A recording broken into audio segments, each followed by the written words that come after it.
खेती एक यात्रा है, मंजिल नहीं। बीज बोने से लेकर फसल काटने तक किसानों को अनगिनत चुनौतियों का सामना करना पड़ता है, जो उनकी आजीविका को बनाया बिगाड़ सकती हैं। लेकिन उन्होंने हमें भोजन उपलब्ध कराना कभी नहीं छोड़ा, भले ही उनके इतने संघर्ष के बाद भी, जिसके बारे में हम कभी नहीं जानते। हमें हमेशा अपनी मेज पर भोजन मिलता है।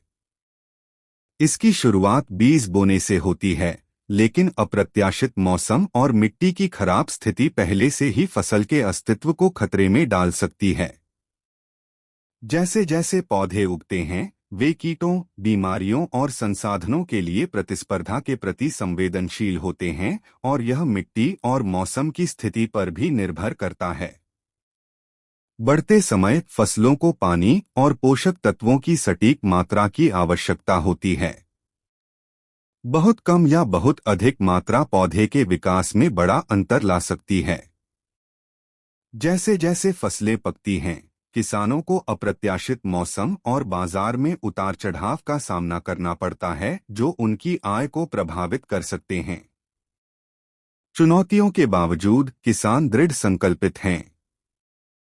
प्रत्येक बीतते दिन के साथ उनके द्वारा बोए गए बीज अपने प्राकृतिक रूप में विकसित होते हैं, जो इस कला को जीवंत बनाता है। अंत में फसल की कटाई का समय आ गया है। यह एक चक्र है जो साल दर साल दोहराया जाता है, तत्वों और बाजार की अनिश्चितताओं के खिलाफ एक अथक संघर्ष। फिर भी किसान की भावना अटूट बनी हुई है। वे भूमि की जुताई करते हैं, बीज बोते हैं और लाखों लोगों को जीविका प्रदान करते हुए फल काटते हैं। किसानों की कहानी अनदेखे संघर्षों में से एक है। वे हमारे देश के लिए भोजन उपलब्ध कराने वाले गुमनाम नायक हैं।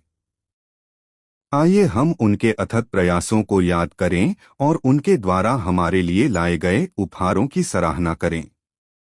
जब हम भोजन करने बैठते हैं, तो लोगों को हमेशा इस बात का ध्यान रखना चाहिए कि हम जो भोजन खाते हैं, वह एक गुमनाम नायक का संघर्ष है, जिसका हम हमेशा जश्न मनाने में विफल रहते हैं, और उसे किसान कहा जाता है, और उसे हमेशा याद रखा जाएगा।